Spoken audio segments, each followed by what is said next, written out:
What's going on, everyone? Jeremy here from The Quartering, and last night there was a 3-hour roast of Tom Brady. I know probably most people don't care. I know that my viewers aren't necessarily sports ball aficionados, but what I do want to talk about is how several of the people who spoke there openly roasting Netflix for their wokeness and for their casting choices and for a lot of the other nonsense that's going on at Netflix. And I wanted to kind of highlight it. Of course, the media is having a big meltdown about it, being sad and angry about it. You can see, we'll talk with, what's getting the most buzz is of Tony Hinchcliffe for his 2 minutes. But then Dana White was there and other people made a lot of jokes too. So at Netflix's expense. So let's take a look at it. By the way, this weekend is Mother's Day. Don't forget, coffeebrandcoffee.com has your Mother's Day gift box, either our pre-built with Toffee Brand Toffee, our kettle corn and saltwater taffy and delicious coffee, or we have a custom gift box builder. Promo code MOTHER to save. Order it today. Make sure you get it in time for Mother's Day. Now, this article starts, Tony Hinchcliffe, if you don't know, he hosts a show called Kill Tony. So stand-up comedians come out. They get 60 seconds to impress. Some people like the show, some people don't.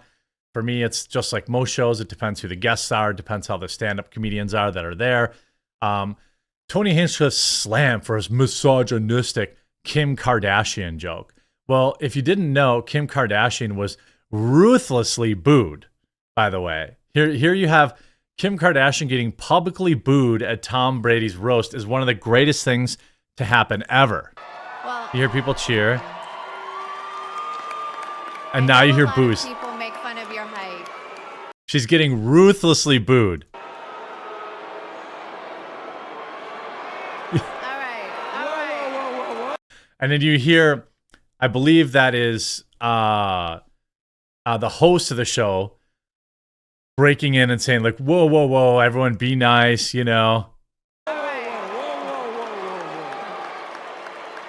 Essentially telling everyone to quiet down. The host of the show has to bail her out because people are just ruthlessly booing her. But anyway, Hinchcliffe is one of the comedians in attendance who many believe took things a step too far when he made a joke about Kardashian being a whore, essentially. Well, the only reason anybody knows about Kim Kardashian is a pre-planned whore activity with whore tendencies. Whores are her friends and whores are indeed her enemies. But that's neither here nor there. After actor Will Ferrell made an appearance dressed up as Ron Burgundy, Hinchcliffe referenced his famous whale's vagine line from the film where he directed a joke at Kim Kardashian. What a great appearance from Ron Burgundy, a whale's vagine, which reminds me, Kim Kardashian is here. She's had a lot of black men celebrating in her end zone, Hinchcliffe said. Kim, word of advice, close your legs. You've had more public beef than Kendrick Lamar and Drake. The last comment was obviously in reference to Rap Feud, which probably many of my viewers aren't really dialed into. But anyway, the camera then panned to Kardashian, who smiled and nodded as the surrounding audience members laughed. While people at the event seemed amused, others took to Twitter to be mad about it. You can see this. You can genuinely drag the Kardashians for anything under the sun, but of course you choose to slut shame because being confident in your whoreness is the worst crime to men. What? Huh? Oh, the misogyny is crazy here. I don't even like the Kardashian family, but this is distasteful and crass. I wish hell upon her, but misogyny is still inexcusable, posted another loser. Not everyone was unimpressed with the joke. My God, Tony Hinchcliffe did great on the roast of Tom Brady. Blah, blah. Nobody cares about Kim Kardashian. Yes, she was incredibly lucky, incredibly well planned. Her own mother whored her out to be famous. Like most people forgot now, but the only reason anyone really knows about her is because of a pre-planned bedroom tape between her and some rapper that's not even around anymore, I guess. Which I can't even imagine telling my own daughter to do that kind of thing, but I guess her father turned into a woman, so I guess there's that. But like, there's so many people who end up getting offended. You see this? Dana White calls Netflix a bunch of liberal fricks for only giving him a minute to roast Tom Brady during the Netflix roast special. It pisses me off. I flew all the way out here. You guys give me 60 seconds. My name is Dana. Is that not trans enough for you? You liberal Fs. Not my thing, so I'm going to keep this.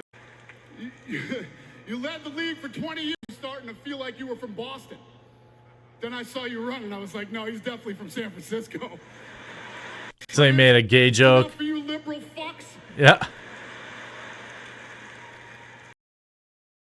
I mean, it wasn't great, I will admit, but it was just Dana being Dana, and, you know, I'm sure that, you know, in a different setting, that probably would have done better. Obviously, Dana has a long history of destroying woke ideology. We can flash back. This is probably my favorite Dana White moment. Netflix is literally unwatchable. Hollywood is finished and no one cares. America needs more Dana Whites. You know, I would have paid money to see this in person. I can't imagine the looks on their faces.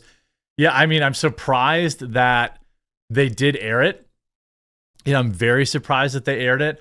But there are other jokes that I'm surprised they aired too. You have this Tony Hinchcliffe joke. Tom is afraid of the Giants.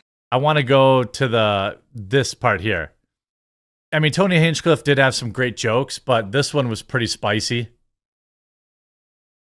Let me just, you hear, I think it was at like 59 seconds. Tom is afraid. Ross looks like when he smokes a cigar. Podcast appearances, watches football for the coin toss. Nikki has such a bad eating disorder, the industry keeps shoving her down our throat. You might recognize made her a Jew joke. Podcast appearances, specials, and winning the Triple Crown at Churchill Downs. You might recognize Kevin as the jockey that rode her, and that's Churchill Downs, the racetrack, not to be confused with what Jeff Ross looks like when he smokes a cigar. Sam J, here you an go. obese African-American lesbian. So by having here, Netflix checked off a lot of boxes. Andrew Schultz, I'm glad you took a break from watching YouTube videos on how to dap up black dudes. An obese black lesbian. Netflix checked a bunch of boxes. I mean, I think that like it was good. Kim K was not happy. He came for blood. Greg Giraldo is somewhere smiling. Tony Hinchcliffe does not get the flowers he deserves on a regular basis. I mean, I think you see, edgy to be edgy. This guy isn't funny. Well, people are offended by jokes.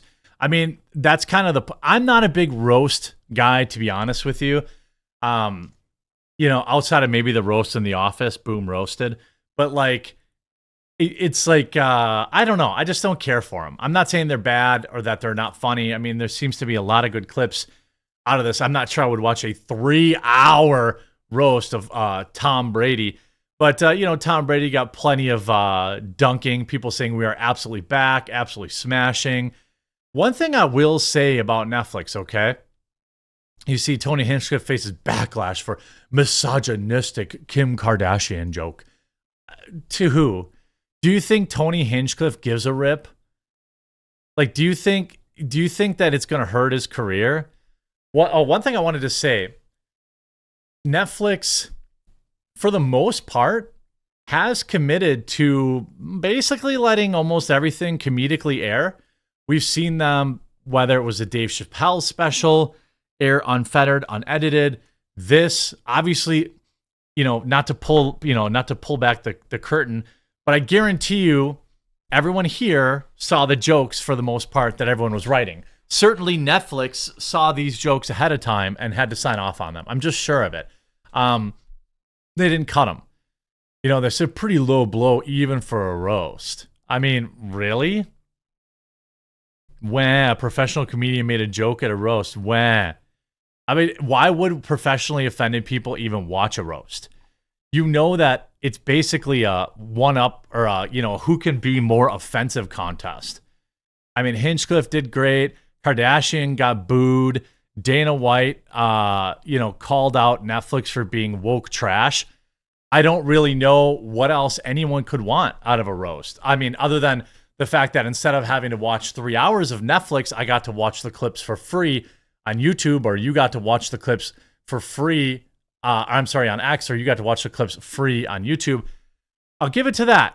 You know, I'll give it to Netflix for allowing it to air. Now, of course, you have the media saying we've reached out to Netflix for comment. They're mad about, I don't know, some gay joke someone made. Who cares? Kim Kardashian is a whore, always was a whore, and she has more money than I will ever have. two things can be true, okay? At the end of the day, she got famous getting pimped out by her own mother. And I guess she's got $1 billion to sleep on at the end of the night. So I guess. But why would you think that anyone would care about outside of the Hollywood elite and the people who want to push like woke ideology, trans ideology, and stuff like that? Nobody, and I mean nobody at this event gives a damn about Kim Kardashian. I mean, did you see her acting in American Horror Story? It was so bad. American Horror Story, I don't know what season we're on, season 12, 13, 14, whatever. Every year, I give that show a try. And every year after basically the first season, it has gotten significantly worse. So if you can imagine, we're on season 8, 9, or 10 or whatever. It is the worst it's ever been. And Kim Kardashian was the worst part of the show. Like, it was trash. I watched one episode, saw Kim Kardashian, and was immediately out. So I don't know why people roasting her dumb career, which is basically, worthless, why people be offended by that. But shout out to Dana White, Tony Hinchcliffe, and the crowd for booing Kim Kardashian. Absolutely love to see it. Hope you enjoyed this video. If you did, make sure you leave a like on it. If you haven't yet, please do subscribe or follow down below. Don't forget your Mother's Day gift boxes, and we'll talk to you again real soon.